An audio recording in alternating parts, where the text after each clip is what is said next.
Je suis venu ici aujourd'hui sur invitation de M. le maire Seth Diop, qui nous a invités dans le cadre d'un projet qu'il a donc créé ici dans la commune de Diokoul qu'il dirige, et qui est un projet agro-industriel, et pour lequel donc il a quand même fait un certain nombre, en tout cas non seulement, il a pris les dispositions nécessaires pour délimiter 375 hectares, et puis la délibération également a été faite par la municipalité de Diokoul. Et par ailleurs, il a donc fait un certain nombre de démarches pour rechercher les moyens depuis 2018 pour pouvoir réaliser le projet en termes de financement et d'aspects techniques en termes de production. Il s'est trouvé qu'il a eu des résultats, mais qui n'ont pas permis de concrétiser le projet. Et à l'occasion d'une invitation qu'on lui avait faite au niveau de la Belgique, où il s'est rendu le mois dernier, nous avons fait connaissance. Et nous avons travaillé ensemble sur le projet. Il nous a fait comprendre les objectifs de ce projet et tout ce qu'il avait eu à réaliser dans le projet. Et donc, il nous a convaincus véritablement sur la qualité du projet et également le sérieux par lequel le projet a été non seulement conçu, mais mené jusque-là. Et donc, étant donné que nous travaillons dans le domaine du développement, nous mettons en place des solutions financières et techniques pour réaliser des projets qui relèvent soit du public ou bien du privé. Alors nous avons donc été véritablement enchantés et très intéressés par la démarche du projet et le projet lui-même.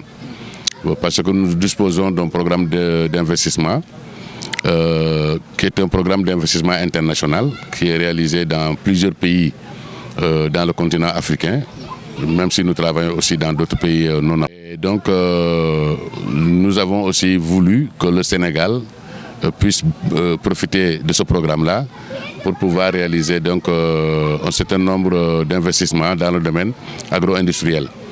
Et par la chance, nous avons eu l'occasion de faire connaissance avec le maire Seth Diop, qui avait déjà son projet agro-industriel. Et c'est sur cette base-là que nous sommes venus ici aujourd'hui, pour que la commune de Diokoul soit la première commune où nous allons pouvoir faire les premiers investissements dans le pays. Donc en quelque sorte, la commune de Diokoul va servir de laboratoire pour nous.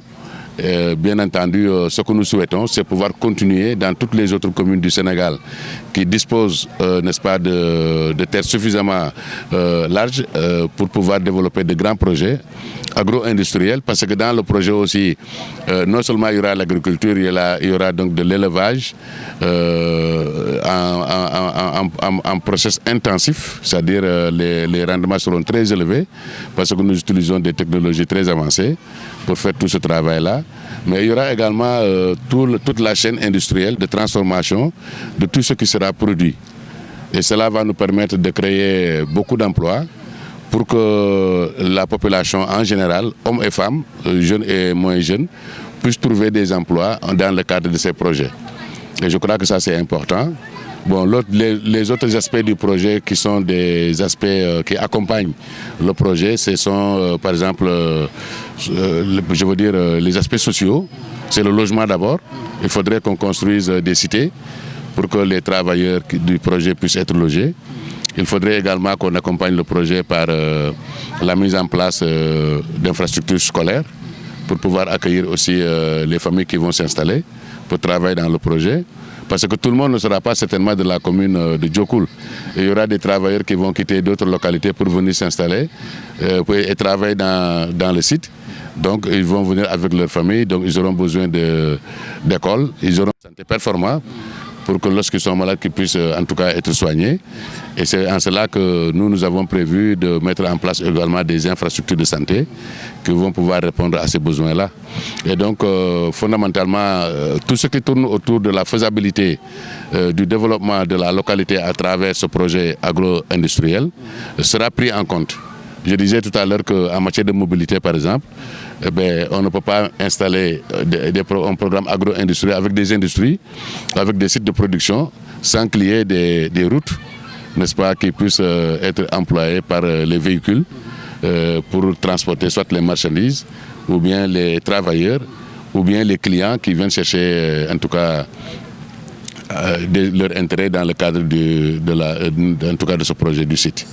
Voilà, c'est ça que je voulais donc donner comme contribution et je vous remercie. Je voulais aussi dire qu'à travers ce que nous faisons aujourd'hui, nous l'avons inscrit dans l'optique du programme de développement du gouvernement qui a fixé un objectif 2050 qui voudrait que la souveraineté alimentaire puisse être une réalité dans le pays dans les meilleurs délais. Et cela également est conforme, n'est-ce pas? Et c'est ce qui nous a surtout facilité notre orientation vers le Sénégal. Et donc ce sont des politiques aujourd'hui que nous saluons. Et à l'occasion, nous remercions le président de la République, Bassirou Diomaye Faye. Et nous remercions également le chef du gouvernement qui met en œuvre les politiques de l'État.